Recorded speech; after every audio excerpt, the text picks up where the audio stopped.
And this year, it's just like that's the main goal. And sometimes it's hard because you want to win, right? And you want to do well. You want your efforts to add up to something, to mean something.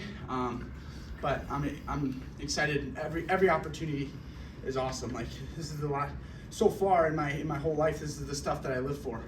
Obviously, I want to be dad one day and be a husband and whatnot. So that's probably what I'm going to live for soon. But for now, this is what I really enjoy doing. Mitchell, you're wearing the Win Mitchell Win shirt. Is there any meaning beyond the obvious behind that? And what fuels you to go out and win the way you do, bout after bout? Yeah. Well, I mean, decades of people smashing in the college scene, college wrestling scene, and in the world scene. Just guys that come through our room and just keep bringing it, and they're still there.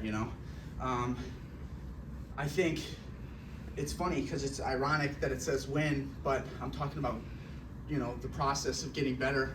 There was this thing that I heard before this, and it was about how joy is a verb, and you're finding enjoyment through the process of things to reach an end goal. And that's really the end goal. There's really only one end goal that's promised, and that's death. So it's kind of just go out there and bring it. And that's what I'm thinking, right?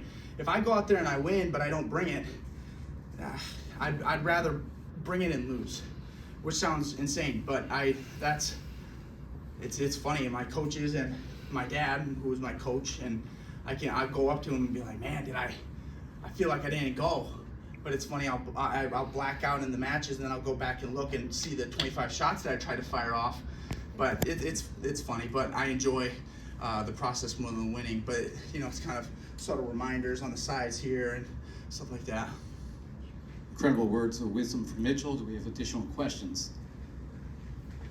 Mitchell, you've wrestled. I'm sorry. No, you're good. Well, I'll get all you guys if it's. Go ahead. Time. I'm sorry, my bad. Ed, give him the mic.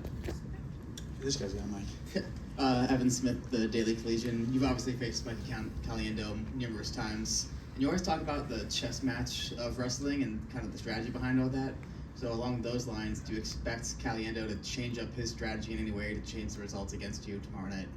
I mean, hopefully he would try, right? Like, I feel like every time you step out to someone, if you're wrestling for the first time or not, your efforts will be there, and he's the guy that will. And so, you'd hope on this level of wrestling that every time you get someone's best effort, right? So that's fun.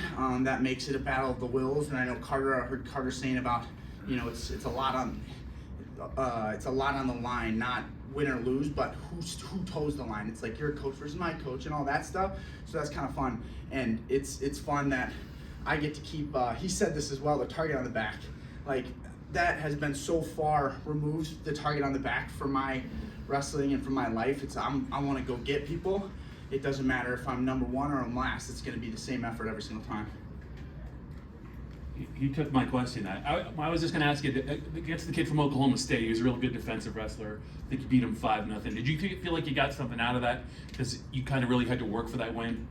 Yeah, I mean, you always got to bring it and look for points, and I believe that I was doing that every single second. And it's kind of funny because you start getting to people's expectations, like what they're going to see. And it's interesting. I wonder if that sways stalling or not. If it's like, oh, this is what this guy just does every single time he goes out there and he shoots. So it's like, is the guy really stalling that much? I don't know. But I enjoyed it. I enjoy battles like that. And me and Amin have been able to battle many times, and I like that. Additional questions for Mitchell? Second row. Congrats on the win, Mitchell. Joe Smeltzer, Indy Sports Now. Obviously, the president's going to be in attendance tomorrow. What do you think it means for the sport of wrestling to have the president of the United States being on college wrestling's biggest stage? And also, were you able to meet him when he visited Penn State a few months ago? No. I was actually in Albania at the World Championships. Oh, that's right. 2023, and I didn't get to. But if you put politics aside, no matter if you're conservative or liberal or whatever, to have the president of the United States be at something that we want to get people to watch, right? We want people to watch wrestling. We want people to be able to funnel not just money, but I mean view people's time and their attention is money, you know. So I think that's cool, and I think if it was, you know, a conservative or liberal, it'd be really, really cool. Democrat or Republican, whoever it is the president of the United States, the leader of the free world at our wrestling event. That's really cool when you think about it that way. Any further questions for Mitchell? Time for one more. If not, Mitchell, congratulations. He will Thanks, guys. face tomorrow as #1 seed